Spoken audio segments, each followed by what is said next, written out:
साल 1942 दूसरा विश्व युद्ध अपने चरम पर है। दक्षिण पूर्वी एशिया में ब्रिटेन की हालत बहुत पतली है। सिंगापुर, रंगून सब हाथ से निकल चुका है और जापानी सेना भारत के दरवाजे पर दस्तक दे रही है। और ऐसे में ब्रिटेन को युद्ध के लिए भारत के सहयोग की सख्त जरूरत थी। हाँ, और इसी जरूरत ने जन्म दिया एक ऐसे राजनैतिक मिशन को जो भारतीय स्वतंत्रता संग्राम का एक बहुत बड़ा मोड़ साबित हुआ। हाँ, और ये सिर्फ एक मिशन नहीं था, ये तो आप कह सकती हैं शतरंज की एक ऐसी बिसात थी जिस पर कई बड़े खिलाड़ी अपने अपने दांव चल रहे थे। कौन कौन थे ये खिलाड़ी? विंस्टन चर्चिल, अमेरिकी राष्ट्रपति रूजवेल्ट, गांधी, जिन्ना और खुद मिशन के मुखिया सर स्टैफर्ड क्रिप्स। और इस खेल का जो नतीजा निकला वो भारत के भविष्य को हमेशा के लिए बदलने वाला था। चलिए आज इसी की गहराई में उतरते हैं।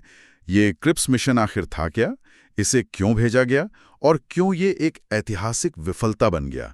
हमारे पास जो स्रोत हैं उनके आधार पर आज हम इस पूरे घटनाक्रम की परतें खोलेंगे। जरूर। तो सबसे पहले उस समय का माहौल क्या था? जापान का खतरा कितना बड़ा और कितना असली था? बहुत बड़ा। देखिए, फरवरी 1942 में सिंगापुर का पतन ब्रिटिश साम्राज्य के लिए एक बहुत बहुत बड़ा झटका था। उसे तो जिब्राल्टर ऑफ द ईस्ट कहते थे, है ना? बिल्कुल, एक अभेद्य किला माना जाता था। उसके गिरने और फिर मार्च में रंगून पर जापान के कब्जे ने ब्रिटेन को हिला कर रख दिया था। भारत पर जापानी आक्रमण का डर अब सिर्फ एक संभावना नहीं थी, वो एक हकीकत लग रहा था। तो अंग्रेजों को पता था कि बिना भारतीय सेना और संसाधनों के वो भारत को बचा नहीं पाएंगे। हाँ, नामुमकिन था। तो ये तो हुई सैन्य जरूरत, लेकिन मैंने सुना है कि ब्रिटेन पर अंतर्राष्ट्रीय दबाव भी बहुत ज्यादा था। बिल्कुल, ब्रिटेन अकेला नहीं लड़ रहा था। उसके जो सहयोगी देश थे, खासकर अमेरिका, सोवियत संघ और चीन, वो लगातार दबाव बना रहे थे कि भारत का पूरा समर्थन हासिल किया जाए। अमेरिकी राष्ट्रपति रूजवेल्ट तो इस मामले में काफी मुखर थे। हाँ, बहुत। उन्होंने अटलांटिक चार्टर पे दस्तखत किए थे, जो एक तरह की घोषणा थी कि युद्ध के बाद सभी देशों को अपना भविष्य खुद तय करने का अधिकार होगा। और यही बात प्रधानमंत्री चर्चिल को पसंद नहीं थी, क्योंकि ये तो सीधे सीधे ब्रिटिश साम्राज्य के अंत का इशारा था। उन्हें ये बात बिल्कुल पसंद नहीं थी। उनका वो मशहूर कथन है ना, हाँ, कि मैं महाराजा का पहला मंत्री इसलिए नहीं बना हूं कि ब्रिटिश साम्राज्य के विघटन की अध्यक्षता करूं। सही कहा। सरल भाषा में कहें तो मैं यहाँ ब्रिटिश राज को खत्म करने के लिए नहीं बैठा हूँ। चर्चिल भारत को कोई भी अधिकार देने के सख्त खिलाफ थे। वो तो इस मिशन के लिए तैयार ही नहीं थे। उन्हें एक तरह से मजबूर किया गया था। और भारत के अंदर भी तो एक राजनीतिक संकट चल रहा था, है ना? 1939 में कांग्रेस की प्रांतीय सरकारों ने इस्तीफा दे दिया था। हाँ, क्योंकि वाइसराय लॉर्ड लिनलिथगो ने भारतीय नेताओं से पूछे बिना ही भारत को विश्व युद्ध में झोंक दिया था। इसी के विरोध में कांग्रेस ने इस्तीफे दिए, जिससे एक बड़ा राजनीतिक गतिरोध पैदा हो गया था। तो अब ब्रिटेन को युद्ध के लिए भारतीय सहयोग भी चाहिए था और इस गतिरोध को तोड़ना भी था। हाँ, लेकिन अपनी शर्तों पर। और यहीं से इस मिशन की कहानी और भी ज्यादा पेचीदा हो जाती है। कैसे? मेरा मतलब है, मिशन का नेतृत्व सर स्टैफर्ड क्रिप्स को सौंपा गया। वो लेबर पार्टी के नेता थे, नेहरू के दोस्त भी थे और भारतीय स्वतंत्रता के हमदर्द माने जाते थे। उन्हें भेजना तो एक अच्छा कदम लगता है। सतह पर तो यही लगता है, लेकिन यहाँ चर्चिल का एक गहरा राजनीतिक दांवपेच था। क्रिप्स उस समय चर्चिल के सबसे बड़े राजनीतिक प्रतिद्वंदी थे और उनकी लोकप्रियता लगातार बढ़ रही थी। अच्छा। तो चर्चिल ने सोचा कि भारत का मसला इतना उलझा हुआ है कि इसे सुलझाना लगभग नामुमकिन है। अगर ये मुश्किल मिशन असफल होता है तो क्रिप्स का राजनीतिक कद अपने आप कम हो जाएगा। और वाइसराय लिनलिथगो, क्या वो भी इस योजना में शामिल थे? लिनलिथगो तो इस खेल में चर्चिल से भी एक कदम आगे थे। वो भारत को जरा सी भी रियायत देने के पक्ष में नहीं थे। जब उन्होंने लंदन से भेजे गए प्रस्तावों का ड्राफ्ट पढ़ा तो उन्होंने इस्तीफे की पेशकश तक कर दी थी। इस्तीफे की? हाँ, उन्होंने अपने एक सचिव को चिट्ठी में जो लिखा वो हैरान करने वाला है। उन्होंने लिखा, बेचारे क्रिप्स उनके नए शिकार हैं, वैसे भी वे उस दिशा में मेरे सर्वश्रेष्ठ प्रयास पर भरोसा कर सकते हैं। एक मिनट, इसका मतलब तो ये हुआ कि वायसरॉय खुलेआम कह रहे थे कि वो इस मिशन को फेल करने में अपनी तरफ से पूरी कोशिश करेंगे। बिल्कुल। तो ये मिशन भारतीय नेताओं से बातचीत के लिए भेजा ही नहीं गया था, ये तो एक तरह का राजनीतिक धोखा था। काफी हद तक यही सच्चाई है। मिशन शुरू होने से पहले ही उसकी असफलता की पटकथा लिखी जा चुकी थी। चर्चिल और लिनलिथगो की जोड़ी ने ये पक्का कर लिया था कि क्रिप्स के हाथ बंधे रहें और वो अपनी तरफ से कोई बड़ा वादा ना कर पाएं। तरह से पलट देता है। खैर, इस पृष्ठभूमि के साथ 22 मार्च 1942 को क्रिप्स दिल्ली पहुंचे। वो भारतीयों के लिए मेज पर क्या प्रस्ताव लेकर आए थे? उनके प्रस्तावों में कुछ मुख्य बातें थीं। पहली और सबसे बड़ी बात थी कि युद्ध खत्म होने के बाद भारत को डोमिनेंट स्टेटस यानी अधिराज्य का दर्जा दिया जाएगा। ओके। भारत ब्रिटिश कॉमनवेल्थ का हिस्सा रहेगा, लेकिन उसे अपने संबंध खुद तय करने और अगर वो चाहे तो कॉमनवेल्थ से अलग होने का भी अधिकार होगा। ठीक है। और संविधान का? दूसरा प्रस्ताव यही था कि युद्ध के बाद एक संविधान सभा बनाई जाएगी जो देश का नया संविधान तैयार करेगी। इसमें ब्रिटिश भारत के प्रांतों के सदस्य वहां की विधानसभाओं द्वारा चुने जाएंगे और रियासतों के प्रतिनिधि वहां के राजाओं द्वारा मनोनीत किए जाएंगे। तो ये अगस्त प्रस्ताव से एक कदम आगे था। हाँ, क्योंकि अब संविधान निर्माण का काम पूरी तरह भारतीयों के हाथ में होना था, ना कि सिर्फ मुख्य रूप से। लेकिन इसमें एक बहुत विवादास्पद बात भी थी, है ना? प्रांतों को अलग होने का अधिकार। हाँ, और यही सबसे बड़ा पेच था। प्रस्ताव में कहा गया था कि कोई भी प्रांत अगर नए संविधान को स्वीकार नहीं करना चाहता तो वो भारतीय संघ से अलग होकर अपनी मौजूदा संवैधानिक स्थिति बनाए रख सकता है या अपना अलग संविधान बना सकता है। ये तो सीधे सीधे बंटवारे की तरफ इशारा था। ये पहली बार था जब ब्रिटिश सरकार ने आधिकारिक तौर पर भारत के विभाजन की संभावना को स्वीकार किया था। और युद्ध के दौरान के लिए क्या व्यवस्था थी? क्या तुरंत कोई पावर ट्रांसफर होना था? नहीं, बिल्कुल नहीं। तात्कालिक व्यवस्था ये थी कि युद्ध के दौरान भारत की रक्षा का पूरा जिम्मा ब्रिटेन के पास ही रहेगा और वाइसराय की शक्तियां पहले की तरह ही बनी रहेंगी। मतलब असली कंट्रोल वाइसराय के ही हाथ में? हाँ, बस वाइसराय की कार्यकारी परिषद में कुछ और भारतीयों को शामिल करने की बात थी, लेकिन असली सत्ता वाइसराय के ही हाथ में रहनी थी। तो यहाँ पर मामला सच में दिलचस्प हो जाता है। जब कुछ अच्छी बातें थीं, जैसे कॉमनवेल्थ से अलग होने का अधिकार, तो फिर कांग्रेस से लेकर मुस्लिम लीग तक सबने इसे एक सुर में क्यों खारिज कर दिया? गांधी जी की वो प्रसिद्ध टिप्पणी है, एक डूबते हुए बैंक पर पोस्ट डेटेड चेक। हाँ, ये टिप्पणी बहुत कुछ कहती है। इसे समझने के लिए हमें अलग अलग पार्टियों के नजरिए को देखना होगा। चलिए कांग्रेस से शुरू करते हैं, जिनके आधिकारिक वार्ताकार पंडित नेहरू और मौलाना आजाद थे। ठीक है, तो कांग्रेस की क्या आपत्ति थी? उनके लिए सबसे बड़ी आपत्ति डोमिनियन स्टेटस पर थी। वो 1929 के लाहौर अधिवेशन में ही पूर्ण स्वराज का लक्ष्य तय कर चुके थे। अब वो इससे पीछे हटने को तैयार नहीं थे।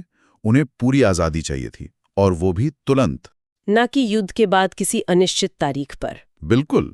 और प्रांतों को अलग होने का अधिकार, वो तो कांग्रेस के लिए भारत की एकता पर सीधा हमला रहा होगा। हाँ, उन्होंने इसे भारत के बाल्कनीकरण यानी छोटे छोटे टुकड़ों में बांटने की साजिश के तौर पर देखा।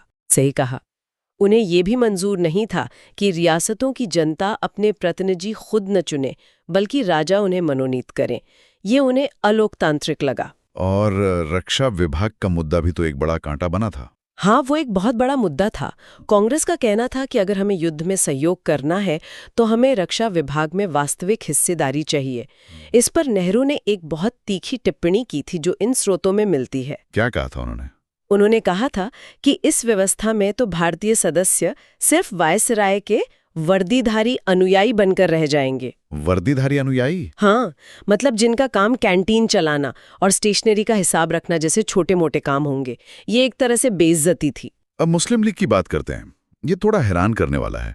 एक तरफ तो प्रस्ताव में प्रांतों को अलग होने का अधिकार देकर पाकिस्तान की मांग को मतलब परोक्ष रूप से मान लिया गया था। फिर जिन्ना ने इसे क्यों खारिज कर दिया? क्योंकि इसमें पाकिस्तान बनाने की कोई स्पष्ट योजना या गारंटी नहीं थी। सिर्फ एक विकल्प था। हाँ, सिर्फ एक विकल्प था। उन्हें एक भारतीय संघ का विचार ही पसंद नहीं था, चाहे उसमें से निकलने का विकल्प ही क्यों ना हो। वो चाहते थे कि पहले बंटवारा हो और एक संप्रभु पाकिस्तान बने। क्रिप्स के प्रस्तावों में जो प्रक्रिया दी गई थी वो बहुत जटिल थी और उसका नतीजा भी अनिश्चित था। तो इसका मतलब जिन्ना किसी भी तरह के समझौते के लिए तैयारी नहीं थे। उन्हें सिर्फ और सिर्फ पाकिस्तान चाहिए था। बाकी दलों का क्या रुख था? हिंदू महासभा, सिख, दलित वर्ग, लगभग सभी ने इसका किसी न किसी कारण से विरोध किया। हिंदू महासभा और उदारवादियों ने भारत की एकता और अखंडता के लिए प्रांतों को अलग होने के अधिकार का कड़ा विरोध किया। और सिखों को डर था कि अगर बंटवारा हुआ तो पंजाब उनसे छिन जाएगा, जो कि बाद में हुआ भी। और दलित वर्गों को, जिनका प्रतिनिधित्व डॉक्टर अंबेडकर कर रहे थे, ये चिंता थी कि अगर देश का बंटवारा होता है तो दोनों ही तरफ वो एक छोटी और असुरक्षित अल्पसंख्यक आबादी बनकर रह जाएंगे। तो कुल मिलाकर ये प्रस्ताव किसी को भी संतुष्ट नहीं कर पाए। लेकिन उस पर्दे के पीछे की साजिश का क्या हुआ जिसका जिक्र आपने शुरू में किया था? चर्चिल और लिलिथगो ने मिशन को कैसे बाधित किया? यही इस कहानी का असली क्लाइमैक्स है। बातचीत के दौरान क्रिप्स ने अपनी तरफ से थोड़ी ज्यादा स्वतंत्रता दिखाते हुए नेहरू और कांग्रेस के साथ मिलकर लगभग एक राष्ट्रीय सरकार बनाने पर सहमति बना ली थी। अच्छा। हाँ, ये सरकार एक कैबिनेट की तरह काम करती और वायसराय सिर्फ एक संवैधानिक प्रमुख की भूमिका निभाते। लेकिन ये तो एक बहुत बड़ी बात होती, एक तरह से सत्ता का हस्तांतरण। तो फिर ये हुआ क्यों नहीं? क्योंकि ये वाइसरॉय लिनलिथगो के सहयोग पर निर्भर था। और जैसा कि हमने देखा, वायसराय तो इसे असफल करने पर तुले हुए थे। उन्होंने क्या किया? उन्होंने इस बातचीत पर चुप्पी साध ली और गुप्त रूप से लंदन रिपोर्ट भेज दी कि क्रिप्स अपनी शक्तियों से आगे जा रहे हैं और वायसराय के अधिकारों को कम करने की कोशिश कर रहे हैं। और चर्चिल तो इसी मौके का इंतजार कर रहे थे। बिल्कुल, उन्होंने तुरंत वायसराय का साथ दिया और क्रिप्स को पीछे हटने का आदेश दे दिया। 9 अप्रैल को नेहरू के साथ आखिरी बातचीत टूट गई और 12 अप्रैल को क्रिप्स खाली हाथ लंदन लौट गए। तो मिशन का असली मकसद सहयोग पाना था ही नहीं, बल्कि दुनिया को कुछ और दिखाना था। ज्यादातर इतिहासकारों का यही मानना है, इसका असली मकसद दुनिया को और खासकर अपने सहयोगी अमेरिका को ये दिखाना था कि ब्रिटेन तो भारत को अधिकार देने की ईमानदारी से कोशिश कर रहा है, लेकिन भारतीय नेता खुद ही इतने बटे हुए हैं कि वो किसी बात पर सहमत नहीं हो सकते। मतलब ये एक बहुत ही चालाकी से खेला गया प्रचार का खेल था। हाँ। तो क्रिप्स मिशन की इस विफलता का भारत पर क्या प्रभाव पड़ा? क्या इसके तुरंत बाद कुछ बड़ा हुआ? बहुत बड़ा। इस मिशन की विफलता ने गांधी और कांग्रेस को पूरी तरह से ये विश्वास दिला दिया कि अंग्रेजों से बातचीत के जरिए कुछ भी हासिल नहीं होगा। उन्हें लगा कि ब्रिटिश सरकार की नीयत में ही खोट है। और इसी निराशा और गुस्से से भारत छोड़ो आंदोलन का जन्म हुआ। बिल्कुल, गांधी जी को लगा कि अब सीधी कार्रवाई का समय आ गया है। 8 अगस्त 1942 को क्रिप्स के जाने के कुछ ही महीनों बाद भारत छोड़ो प्रस्ताव पारित हुआ और भारतीय स्वतंत्रता संग्राम अपने अंतिम और सबसे तीव्र चरण में प्रवेश कर गया। और इसके दूरगामी प्रभाव क्या हुए? क्या इस असफल मिशन ने भी भारत के भविष्य पर कोई छाप छोड़ी? हाँ, और ये एक विडंबना है। लंबी अवधि में देखें तो क्रिप्स मिशन के कुछ प्रस्ताव वापस नहीं लिए जा सकते थे। जैसे कि एक बार जब ब्रिटिश सरकार ने आधिकारिक तौर पर संविधान सभा बनाने और प्रांतों को अलग होने का अधिकार देने की बात मेज पर रख दी, तो उसे वापस लेना नामुमकिन हो गया। यही दोनों विचार आगे चलकर भारत की स्वतंत्रता और विभाजन का आधार बने। तो एक तरह से इस असफल मिशन ने अनजाने में ही आजाद और विभाजित भारत की रूपरेखा तैयार कर दी थी। हाँ, बिल्कुल। चलिए अब इस पूरी चर्चा को उन लोगों के लिए समेटते हैं जो परीक्षाओं की तैयारी कर रहे हैं। क्रिप्स मिशन से जुड़े कुछ ऐसे सवाल जो अक्सर पूछे जाते हैं। जरूर, आइए 10 महत्वपूर्ण प्रश्नों पर नजर डालते हैं।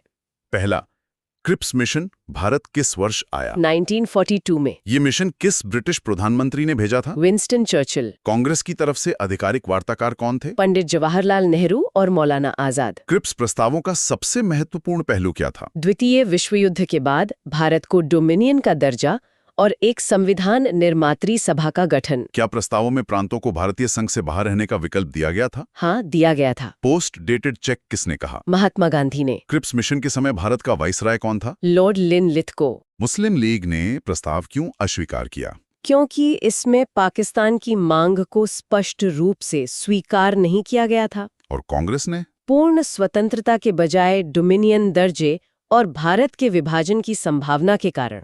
और आखिरी सवाल, क्रिप्स मिशन की विफलता का तात्कालिक परिणाम क्या हुआ? भारत छोड़ो आंदोलन की शुरुआत। तो कुल मिलाकर क्रिप्स मिशन मजबूरी में भेजा गया एक ऐसा प्रस्ताव था जो बहुत देर से आया और जिसमें बहुत कम दिया गया।